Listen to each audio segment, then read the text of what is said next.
अस्सलाम वालेकुम वरहमतुल्लाहि वबरकातुहू। बिस्मिल्लाहिर्रहमानिर्रहीम।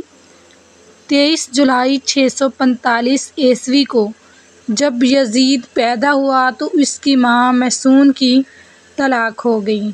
मैसून अपने बेटे यजीद को लेकर अपने कबीला कलबिया चली गई। कलबिया कबीला अभी नया नया मुसलमान हुआ था, जिस वजह से उनके रस्म व रवाज और रहन सहन अभी बिल्कुल ईसाइयों जैसा था। चनाचा इसी ईसाइयत के माहौल में यजीद की परवरिश हुई। यजीद बचपन से ही बंदरों को पाल कर इनसे खेला करता।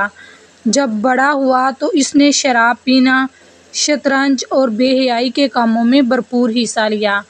आज की वीडियो में हम यजीद की बदतरीन और इबरतनाक मौत का जिक्र करेंगे। प्यारे दोस्तों, इंतहाई मुखालफत के बावजूद भी यजीद 60 हिजरी को तख्ते नशीन हो गया।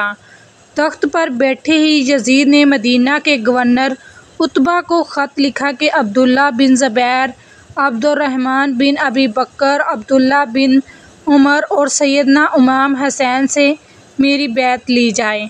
जब इन सब ने यजीद की बैत करने से इनकार किया तो यजीद ने दूसरा ख़त ये लिखा कि नवासे रसूल सैयदना इमाम हुसैन से ज़बरदस्ती बैत ली जाए। इसीलिए गवर्नर मदीना हज़रत इमाम हुसैन के पास आया। इसने कहा कि यजीद ने मुझे आपसे ज़बरदस्ती बैत लेने को कहा है। जब हज़रत इमाम हुसैन ने देखा कि अगर मैंने यजीद के हाथ पर बैत ना की तो मदीने में कत्ल गारत हो सकती है, तो आप वहाँ से हिजरत करके मक्का फिर कोफे की तरफ निकल गए।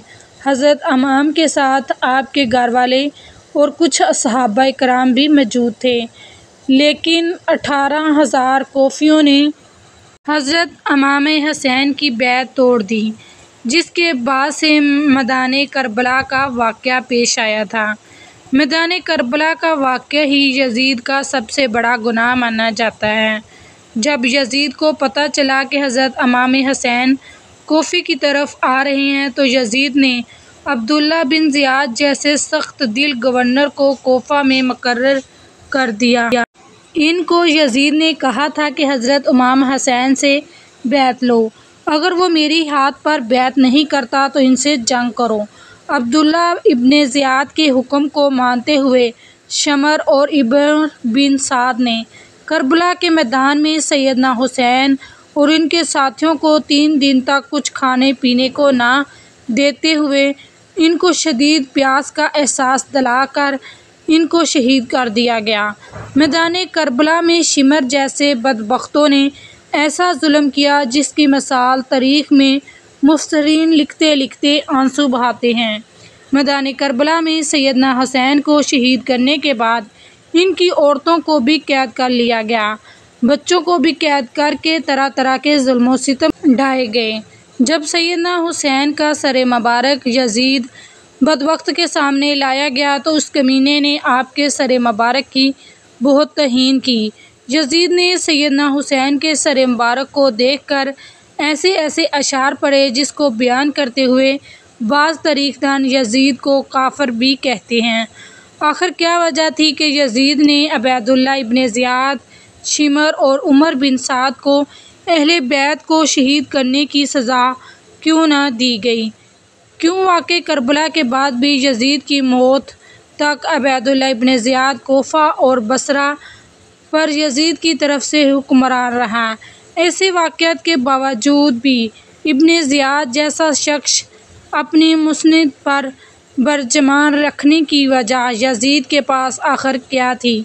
अब 63 हिजरी में मदीना के लोग यजीद की बैत तोड़ देते हैं तो यजीद की फ़ौज मदीने पर हमला करती है, जिससे वाक़या हिरा पेश आता है कि जिसमें 80 सहाबा कराम महाजरीन और अंसार में से 700 ताबीन और इसके अलावा 10,000 मुसलमानों को बेदर्दी से मदीना में शहीद किया गया। सहीह मुस्लिम में 3,323, 3,319, 3,339 से लेकर 3,333 तक ये 15-20 अहदीस हैं, जिनका लब्बे लबाब ये है कि आप सल्लल्लाहु अलैहि वसल्लम ने फरमाया जिसने अहले मदीना को डराया, अहले मदीना को धमकाया या मदीना वालों पर जुल्म किया, इस पर अल्लाह की लानत, अल्लाह के फरिश्तों की लानत और तमाम लानत करने वालों की लानत। लेकिन ये यहाँ पर ही ना रुका और मदीने के बाद मक्के पर भी हमला किया गया और खाना काबा की इमारत पर भी संगबारी की गई।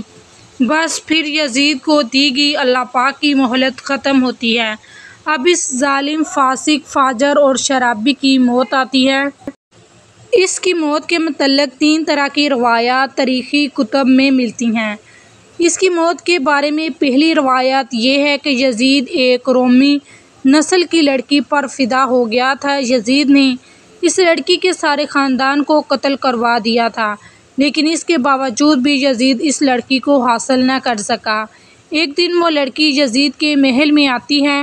वो लड़की यजीद को कहती है कि मैं अपनी जान दे दूँगी, लेकिन तेरे जैसे कातिल दरिंदे की मोहब्बत में गिरफ़्तार नहीं हो सकती। एक दिन लड़की ने सोचा कि मैं अपने ख़ानदान वालों का बदला यजीद से लेती हूँ। लड़की ने यजीद को रंग रलियाँ मनाने के लिए एक जंगल में अकेले बुलाया। वीराने में यजीद शराब पी कर मस्त हो गया। वो लड़की नीम आरियान लिबास पहनकर यजीद के सामने बैठ गई और वो शराब पीता रहा। जब लड़की ने देखा कि यजीद शराब में चूर हो चुका है तो उसको बिस्तर पर ले आई और फिर मस्तियाँ करते करते यजीद की गर्दन काट दी। फिर वो लड़की वहाँ से गायब हो गई। कई दिन तक यजीद की लाश जंगल में ही पड़ी रही। यजीद की लाश को चील और कौओं ने नोच नोच कर बुरा हाल कर दिया था। जब यजीद फ़ौज को यजीद की लाश का इल्म हुआ तो उन्होंने इसकी लाश को दफना दिया। दूसरी रवायात इस तरह से बयान की गई हैं कि 64 हिजर को यजीद को एक बहुत ही ख़तरनाक बीमारी लग गई थी, जिसकी वजह से इसकी आंतें जलकर सिकुड़ गई थीं। वो मछली की तरह तड़पता था, जिस तरह मछली पानी से दूर होकर तड़पती है। यजीद को बहुत ही प्यास लगती है। वो पानी का घूंट अपने मुंह में डालता था, लेकिन पानी इसके गले के अंदर से नहीं जाता था। इस तरह यजीद 3 दिन तक तड़प तड़प कर मौत की नींद सो गया था। यजीद की मौत के बारे में जो तीसरी रवायत है वो कुछ यूँ है कि यजीद बंदर पालने का बहुत ही शौकीन था। एक दिन यजीद ने एक बंदर को वहशी खच्चर पर बिठाया था। खच्चर बहुत ही तेज़ था। यजीद ने बंदर को खच्चर पर बिठाकर खुद इसके पीछे खच्चर लगा दिया था। जब खच्चर जंगल में पहुंच गया, इसके पीछे पीछे यजीद का घोड़ा भी भाग रहा था। जंगल में पहुंचकर घोड़े ने हज़रत इमाम हुसैन के कातिल को नीचे ज़मीन पर दे मारा। यजीद का सर एक पत्थर के साथ लग गया। यजीद का पाँव घोड़े की रकाब में ही फंसकर रह गया था। घोड़ा भागता रहा। यजीद जंगल में दरख्तों और पत्थरों से टकराता है, जिसकी वजह से यजीद का जिस्म कटने लगा। जब यजीद की लाश को लोगों ने देखा तो वो कहने लगे कि सैयदना हुसैन को शहीद करने की यही सज़ा होती है। मैदान करबला के बाद यजीद सिर्फ 6 महीने 3 साल की उम्र पाकर 14 रबीउल अव्वल 64 हिजरी को मुल्क शाम की सरजमीन पर 39 साल की उम्र पाकर कुत्ते की मौत मर गया। आज भी इस कमीने पर अर्शों फर्श वाले लानत भेजते हैं। इसकी कब्र दमिश्क में अबरत का निशान बनी हुई है। आप सब मुसलमान भाइयों और बहनों से गुजारिश है कि दरूद पाक कसरत से पढ़ा करें, क्योंकि रसूल पाक सल्लल्लाहु अलैहि वसल्लम ने फरमाया, जो मुझ पर 1 मरतबा दरूद पाक पढ़ता है, अल्लाह ताला उस पर 10 मरतबा रहमतें नाज़िल फरमाता है। अल्लाह ताला से दुआ है कि वो हमें आले मोहम्मद सल्लल्लाहु अलैहि वसल्लम से मोहब्बत करने वाला और आले पाक के सही तरीक़ों से ग़ुलामी करने वाला बना दे। आमीन। ऐसे इस्लामी मालूमात जानने के लिए चैनल को सब्सक्राइब करें। जज़ाकल्लाह।